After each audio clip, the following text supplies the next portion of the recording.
How y'all doing? Welcome back to Tangies. I don't know. I'm gonna work on an opening soon. Don't worry. Anyway, I dropped my water bottle. Anyway, today I wanna talk about a topic that may be a little touchy for some people, but that's okay. We are going to remain open minded and I'm going to respect people's opinions that I have heard on this topic. And once again, chime in on the comments, um chime in the comments, let me know what you think, let me know your opinions about everything. I want to make sure at all times I am in fact respecting everyone's boundaries. Please make sure that if you're not, please follow me on Instagram. My handle is Gemini underscore Machiavelli, Makaveli underscore. I also will try to figure out how to like put the little tag right there so you can see it. I also have TikTok as well, but I don't remember my handle off the top of my head. So I'll definitely keep you posted about that. Anyway, a topic that I want to mention is about trigger warning weight. And when I say weight, I mean like the weight on our bodies. This topic has been going around TikTok, and it's funny enough that a black woman on TikTok actually brought this up. She was talking about how, women, especially black women, when you go to these events, black women are typically overweight as we're compared to our male counterparts. Let me try to see if I can adjust this camera a little bit better. Looks about the same. Looks darker. I don't like that. Yeah, that's better. Anyway, when you look at our male counterparts, they tend to be a little bit more in shape or a little bit more lean or whatever the case may be. They don't have guts. They don't have anything stopping them from greatness. And it sparked a conversation online where people, particularly black women, are saying like, well, people have babies, they have hormonal changes. It's a bunch of variables that happen that make people gain weight, which I do agree with, but I do think to some extent it is a bit of an excuse. Only because if I can figure out how to post pictures, so imagine a picture of me right here. Uh in the beginning of I want to say 2023, I was like 220 pounds. Obviously right now, I'm not 220 pounds. I'm like 146. But I was 220 pounds. I'm like barely 5'1". So I'm more like on a 5 foot side than I am 5'1". But I recognize that my weight was a problem and that I should do something to fix it. But I feel like when people are that size and they're my case, so let's say for example, I had 5 kids. I breastfed all my 5 kids. He's falling. I breastfed all 5 of my kids. So people say like, oh, when you breastfeed, you have to eat more because you're burning like 500 calories per breastfeeding like session, which is very true. You do tend to gain a lot of weight when you are breastfeeding because you're still having like those pregnancy cravings and you still have to eat a lot because you have to eat for yourself and the baby and the replace the calories that you lost. All of that is very true. But there is to some extent where one has to say, nobody is forcing you to eat the pizza. Nobody is forcing you to eat the ice cream or the chips or to get the cheesesteak platter. Nobody is forcing you to do that. You're doing it yourself. So it gets to a point to where I really just do not like this lighting and it's really fucking with me. But it gets to a certain point where you have to recognize that you are probably your biggest enemy and you're probably the reason on why you're gaining so much weight or why you are on the heavier side. Um, I know for me, I use the excuse of, well, I just had a baby. And then after, like, I have 5 kids, so therefore it's a lot of kids. When I had like my first 2 kids, I was like 160, 155. So I was still overweight, but it looked good. It was overweight in all the areas where you want to be overweight at. But when I had my third child, he took me out the game. And according to doctors, when you have your third child, the third child typically makes you get weight and you keep that weight for some time. So I was working out like a lot and I was going to like a trainer and everything else. But as I've learned throughout like my fitness journey, a lot of these fitness trainers are really freaking predatory. And when I mean predatory, I don't mean like in a sexual sense. I more so mean like they see that you're trying to lose weight and they see that you want to lose weight. And instead of actually helping you trying to lose the weight, they more so won't really work, they won't really make a workout routine that's actually going to be like catered to your body. So I have kids, I'm also breastfeeding, so yeah, I have to calorie cut, but I can't viciously calorie cut because if I don't have enough calories for me, and let alone the baby's not going to get the proper nourishment and the breast milk that the baby needs. So, the trainer, like this one guy that was my trainer, he was getting frustrated with me because he was like, I have everybody else doing that whole intermittent fasting and they're all losing a pound a week. You're the only person that's not losing a pound a week. And I was like, well, I also have to breastfeed, so I can't eat 1,500 calories or 1,200 calories because I'm not gonna have enough energy for myself. And he was like, well, you got to figure something out because you're just not losing the weight.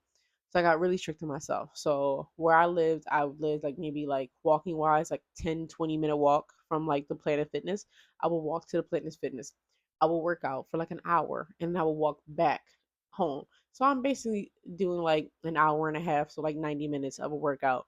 And I was eating from like 8 in the morning and I would cut myself off until like 6 p.m. Like 6 p.m. was like my hard cutoff, like cut off, nothing else. I would drink nothing but water all the time, nothing but water. And I would calorie count my meals. So I would put it in some kind of app and I would say, well, this is what I'm eating, what's going on. And all my stuff was good. And whenever I would go to like a dietitian or anything like that, they will all say, oh, yeah, you're doing really good. You're doing really good.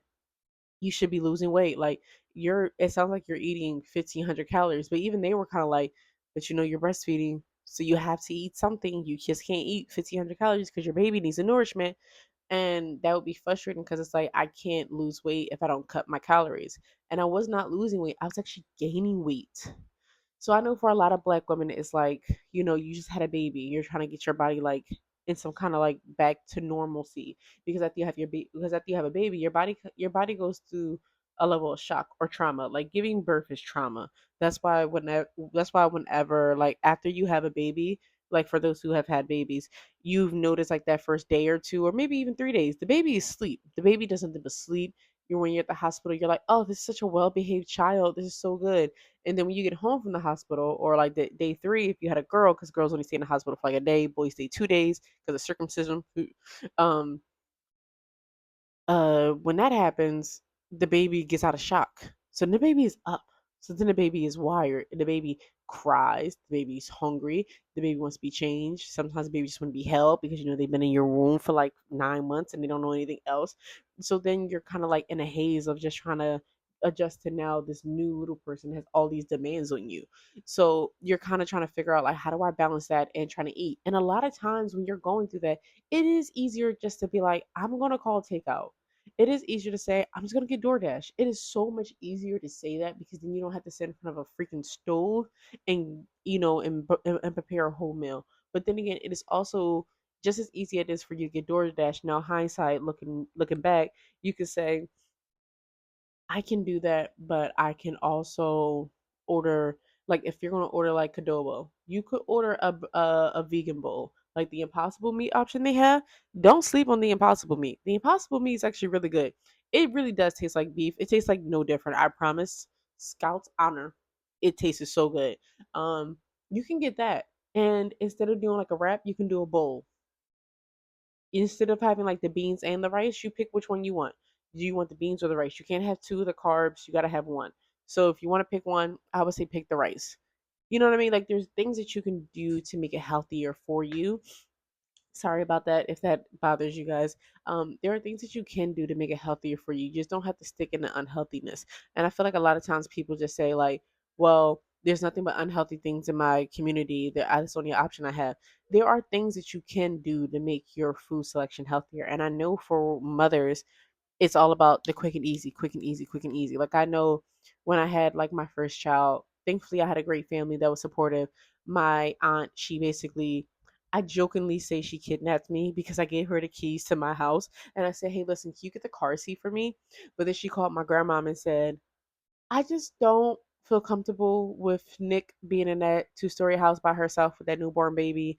I'm just going to take the baby stuff and I'm just going to put it in the bedroom in my house and she's going to stay there. So for like the first week I had someone cooking for me and she was cooking things that were good for me for my breast milk supplies because she saw I was struggling with breastfeeding.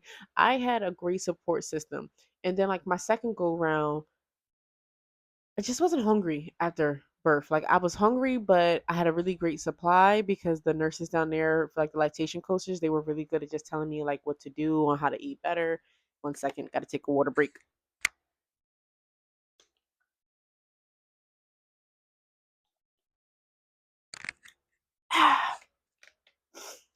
The lactation coaches, they were just really good explaining to me like how to get like my supply to jumpstart really fast. So shout out to Virginia, shout out to Petersburg Hospital down in Virginia.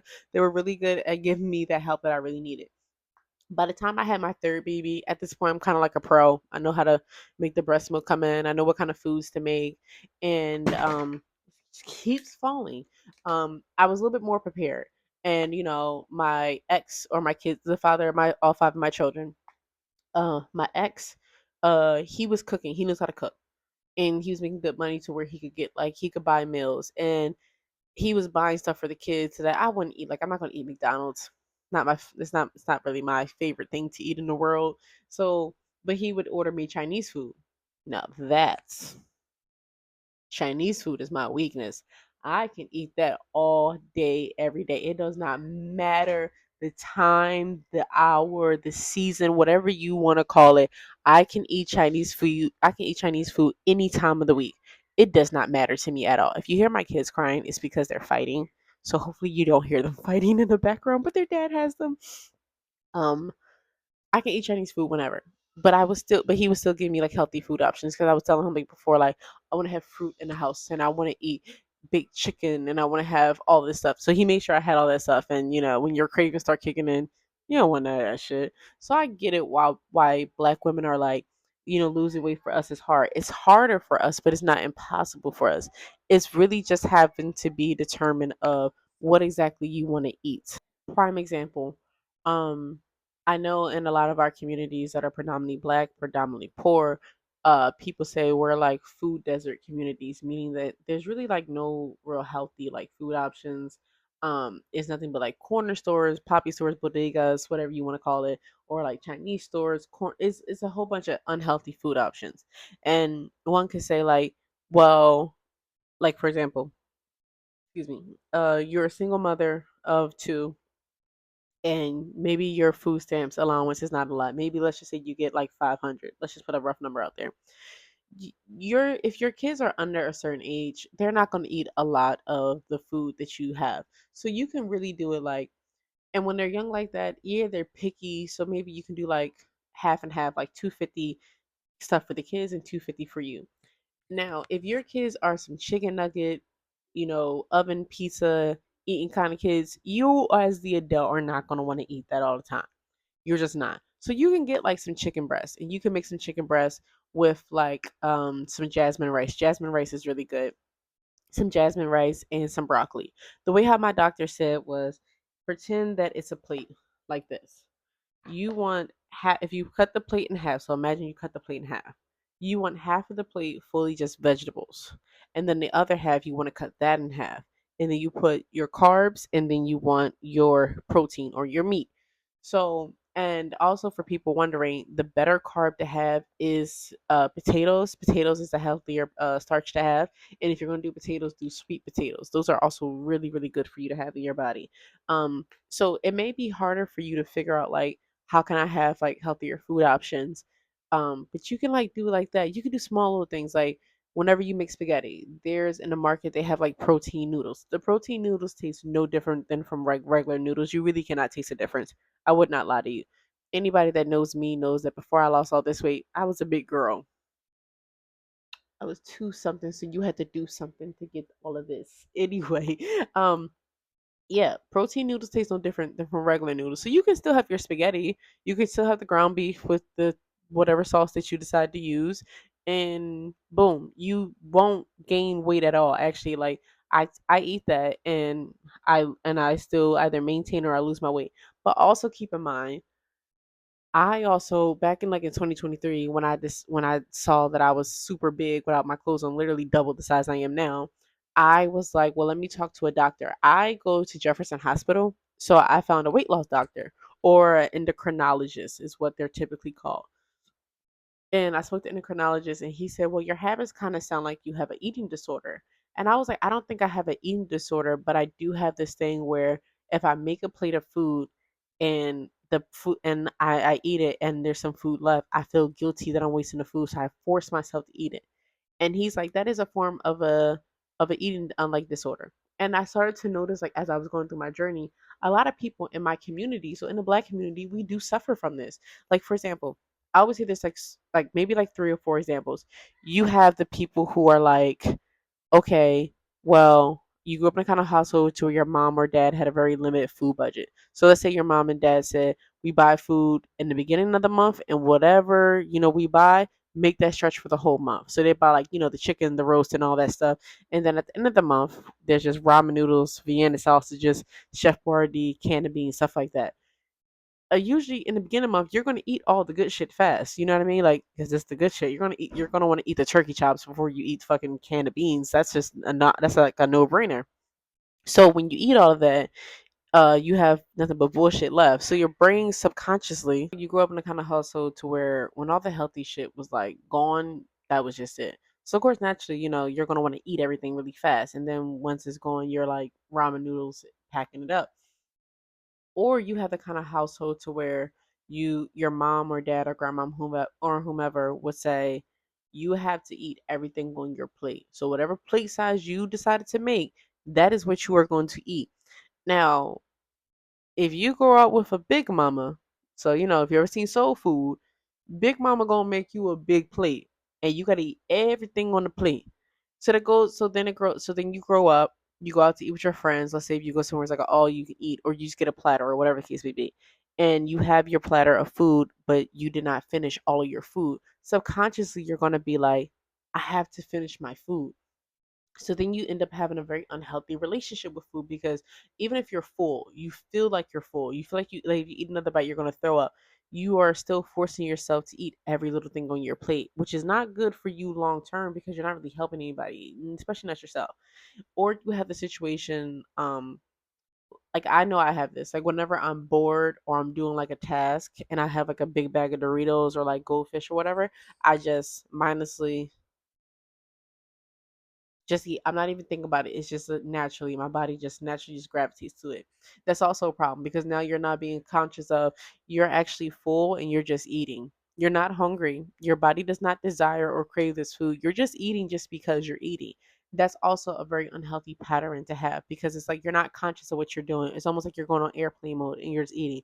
And then next thing you know, you're finished a whole big ass family size of chips. And now you're like, how the hell did I finish this big ass bag of chips? You did it. You were sitting there watching a reality show, or you were scrolling through your phone, or you were doing homework or a work assignment, and next thing you know, you just finished a whole thing of freaking Doritos. And you don't even realize like how the hell you did that. You were just subconsciously doing it. I know people who are stress eaters. So whenever like they're really stressed or overwhelmed from work or a relationship, even like relationship weight is real. Relationship weight is real. So real. It is so real. When you're in a happy relationship, all you guys want to do is go out on dates. And what do you do when you go on dates? You eat. So you eat all the time, not even realizing it. You're hanging out, you're eating because you're hanging out for 10 plus hours. So of course you're gonna go out a couple of times, you're hanging out for 10 hours. There's so many variables. You can stress eat because you're so stressed out about life or a relationship or a job. So you're just eating because you're just like, oh, I'm just so overwhelmed. That's not a healthy thing to do. Like if you look at the people in my 600-pound life, if you listen to a lot of them are stress eaters. They're stressed because, oh, my parents got divorced. Oh, my parents were physically abusive to me. Oh, my dad left. Like, it's always, if you really listen to them, a lot of them got as big as they did due to stress, or because they felt like they were not worthy or loved. Let me just put this out here. You are worthy. You are loved. You do deserve better. If you do not feel like you deserve those things, let me just tell you, shut up. You do. You deserve all of those things. You are a beautiful person inside and out. Your weight does not define you. You are a beautiful person. These people, they struggle with their weight and they're constantly trying to adjust their weight and fix themselves, but they can't do it because they can't get to the root of the problem. Like, I was dating this guy and it was very obvious he had a little bit of a sipping issue. So every time we would go out somewhere, he would always, in his words, let's get a drinky drink. And I would always say to him, like, you don't have to drink every time we go out. And he's like, I know we don't, but I like to. So every time we go out, he would get a drink. Now, when we first started dealing with each other, he did have like a super flat stomach, but he had a nice flat stomach. And keep in mind, he's not that much taller than me. So if I'm like barely 5 foot, he's like 5'2", 5'3", not that much taller than me. Um, so when when you're shorter, the weight gain looks different because it shows up very fast. And it shows up a lot faster than people who are like 5'6", 5'7", 5'8", 6 feet. It looks a lot different. So when I started to notice he was gaining weight, I didn't really say anything because one, I'm not going to talk about your weight to you because I know if I notice it, I know you already started to notice it. Um, but I remember towards like the end of our beautiful love story, he told me how he went to the doctors and how the doctors were saying like, oh yeah, like you are a little bit more on the overweight side. And I was telling him like, well, maybe you should talk to them about like weight loss drugs. Maybe you should do that. And he was like, oh no, like I don't want to do that because they don't take into account of like muscle mass or anything like that. And I'm like, not to be that person, but like there is no muscle. The muscle is not in the room with us. And he got really upset about that. And I said, no, no, no. Like, if we're just being honest with each other for a second, you haven't worked out in a really long time. You you haven't worked out in a really long time. You have a very poor diet. Like he also had like a work from home job. Shout out to those who have a work from home job. Really jealous of you. So he would DoorDash. He would DoorDash McDonald's, Pizza Hut, Little Caesars, Wendy's. Like he would go puff snacks. Like he was the ordering out person. And when you order out that much because you're working from home, you're not going to go grocery shopping all the time. And it was very obvious. I remember one time I asked him, like, how much do you spend on takeout? And he was like, I do not want to say.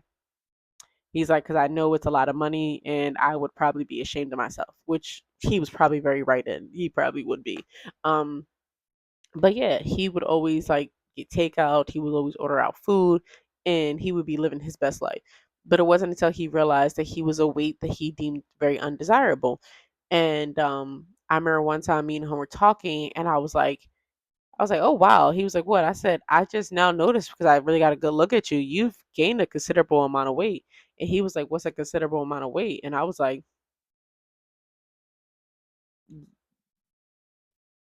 it's a considerable amount. Like it was very noticeable.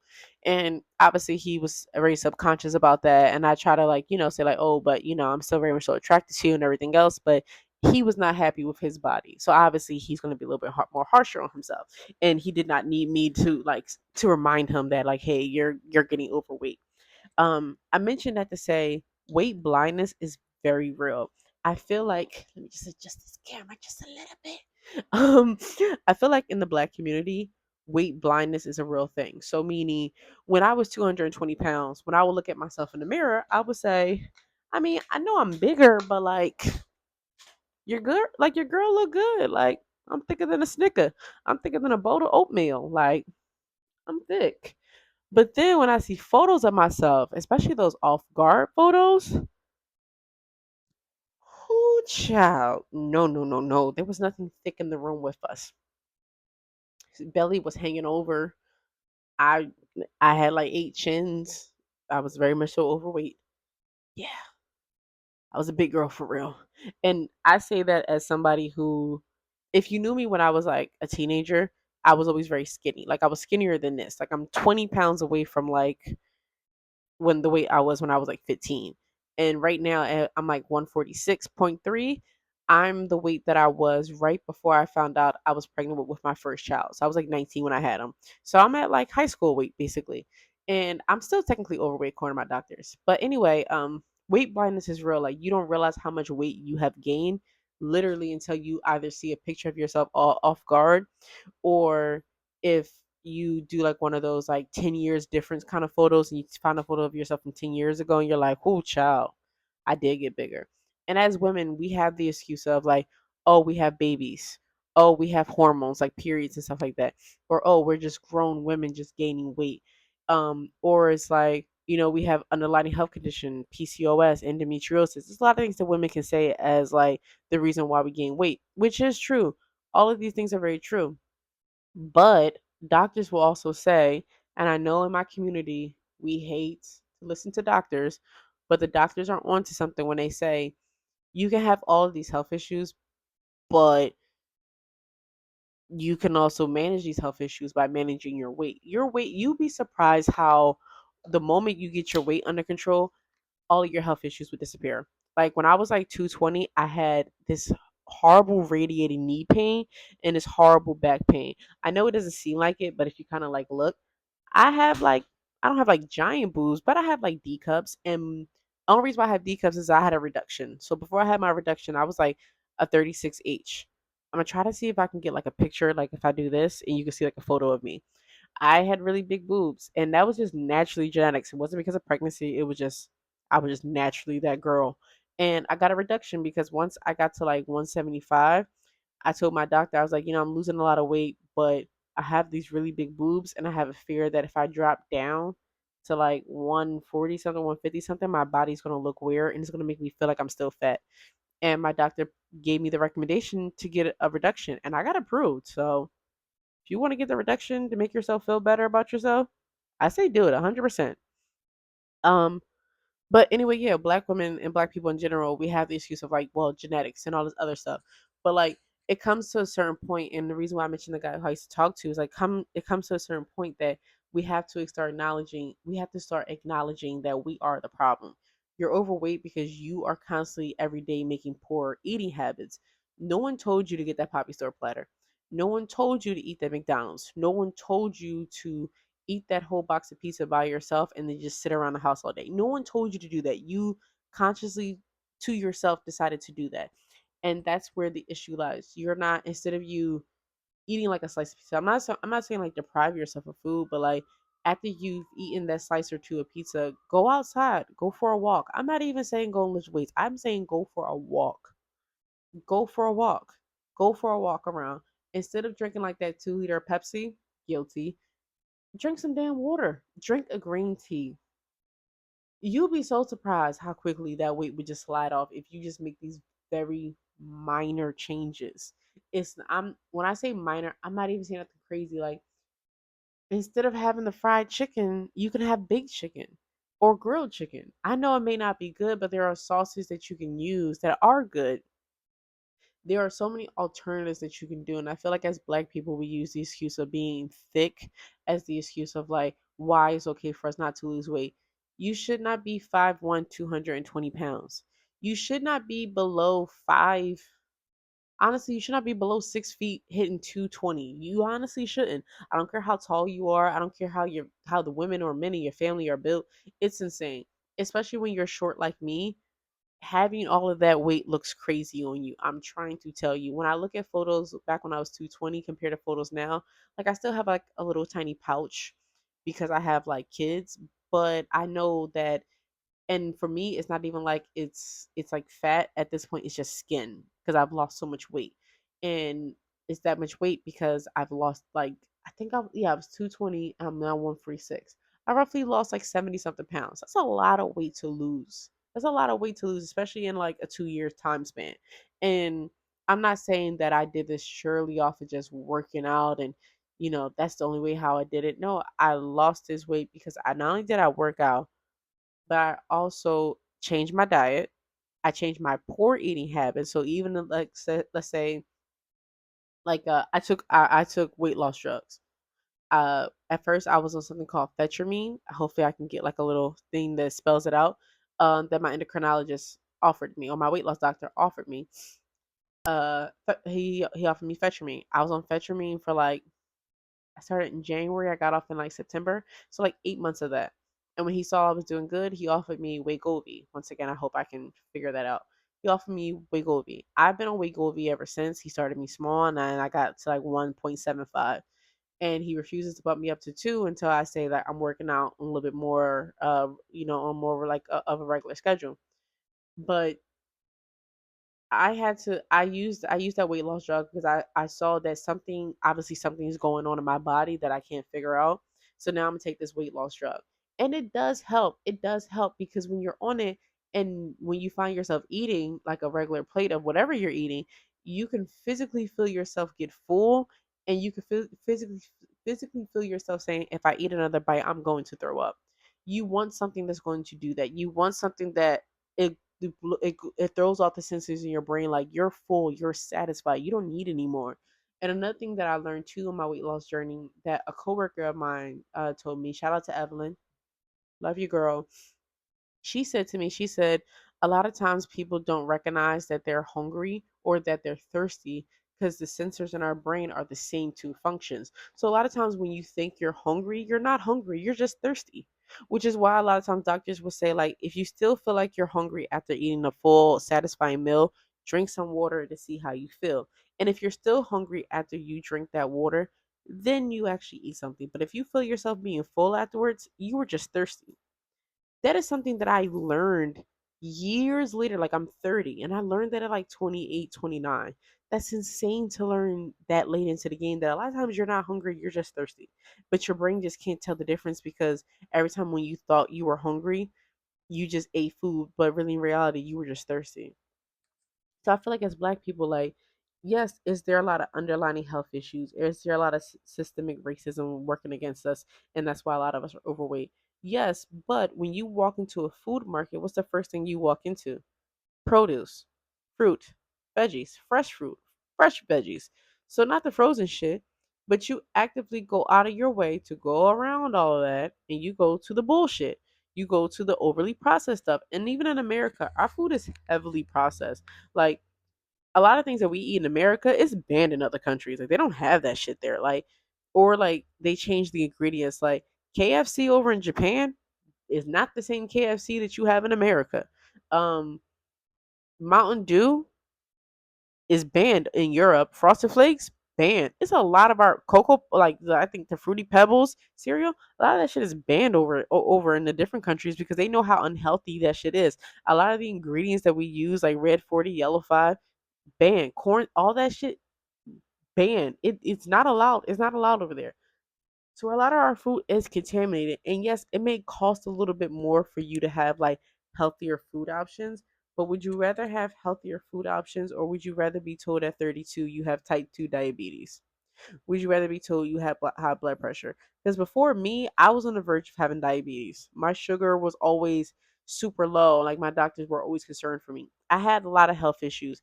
I had high blood pressure. Now having lost the weight, no knee pain, no more back pain, blood pressure's under control. I don't have, I'm not breaking out on my face every 2 seconds. I'm not constantly having like woman issues because of this. Because yes, poor diet can lead to poor health, poor lady issues. Keep that in mind as well.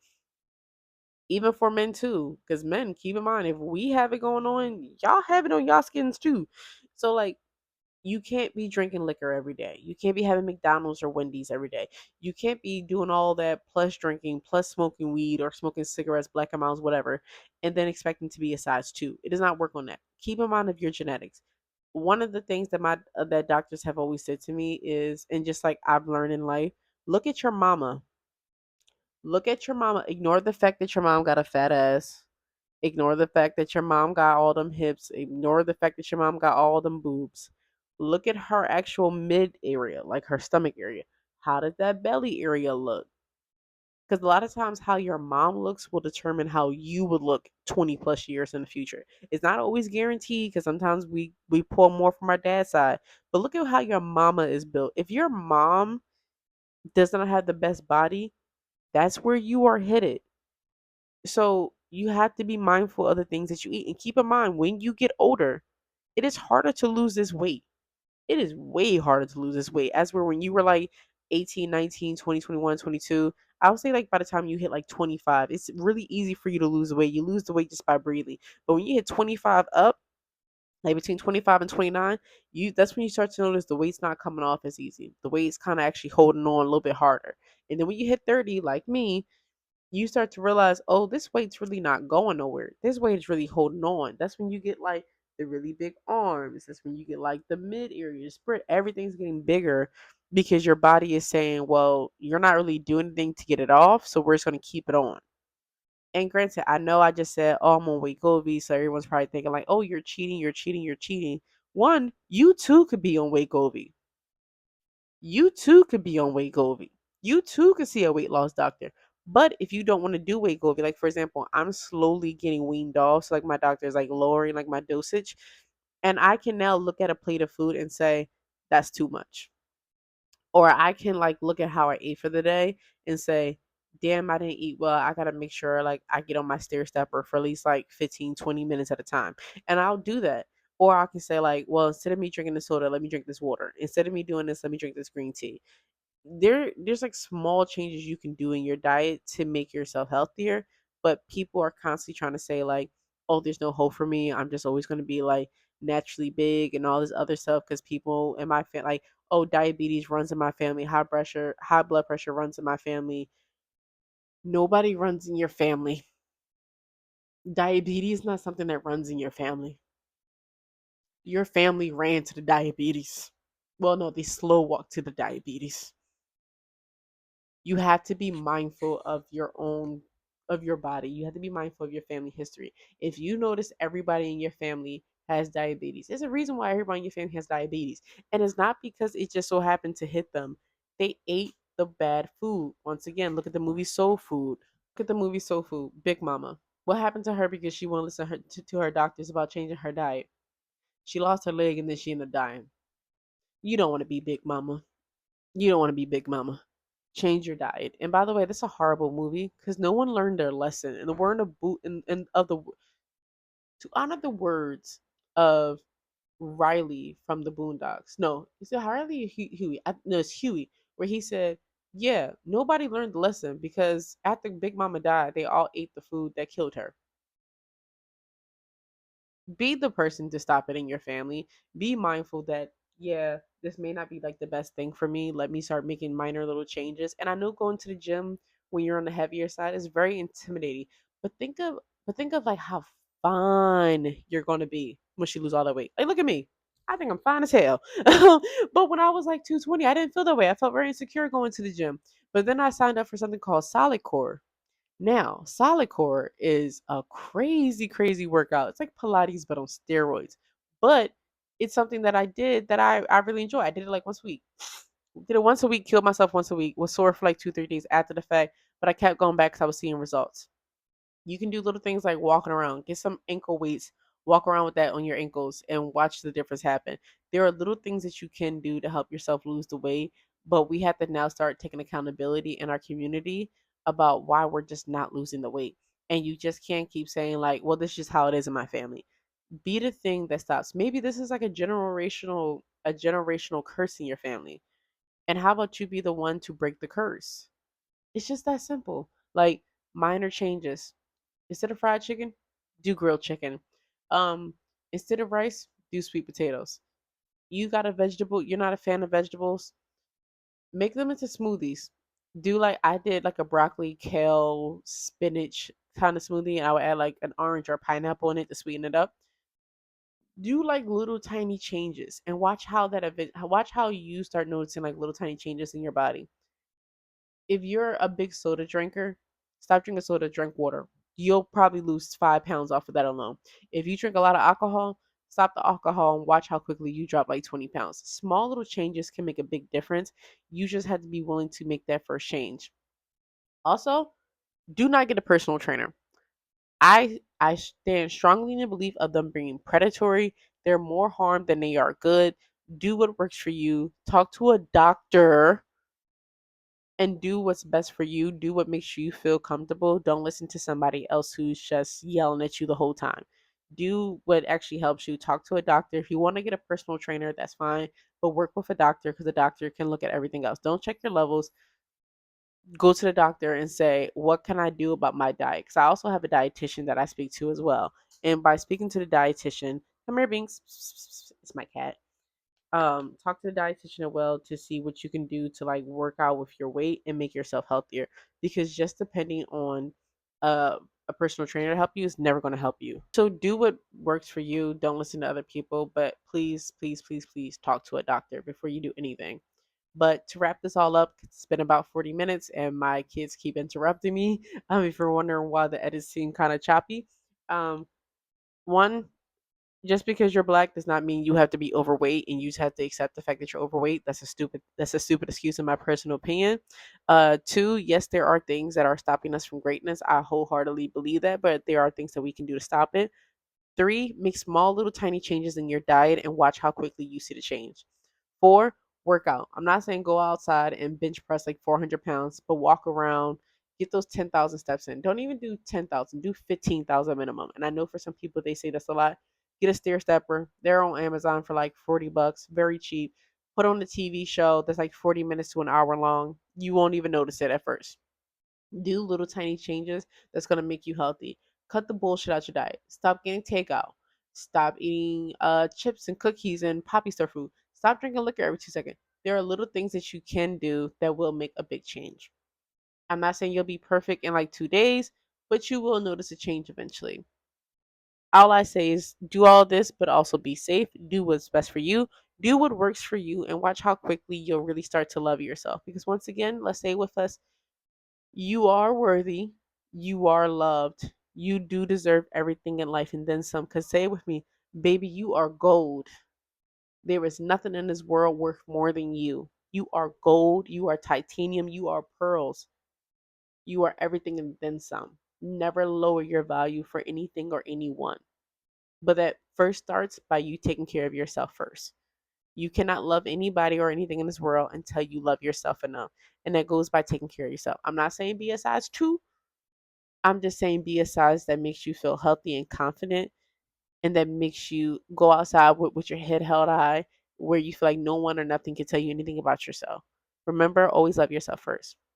And with that being said, I hope you guys enjoyed this little tangent. I hope I kind of stayed on topic a little bit because I'm kind of trying to do that. But, you know, we'll see. Once again, follow me on Instagram. I'm trying to see if I can show my Instagram in this. Excuse me. Follow me on Instagram. I would really like it if you guys follow me. Also, don't forget to hit that like and subscribe, comment, and subscribe button. Please make sure to leave your comments, your opinions on the topic, or your opinions on how I did. How was the audio? How was the lighting for you? Tell me everything. I really want to know your opinions because once again, I'm going to school for this, and I want to see if I have a talent for being in front of the camera, or should I keep my opinion and just stay behind the camera? So let me know. Until next time, my fellow Tangies. Maybe I'll see you tomorrow. Who knows? Bye.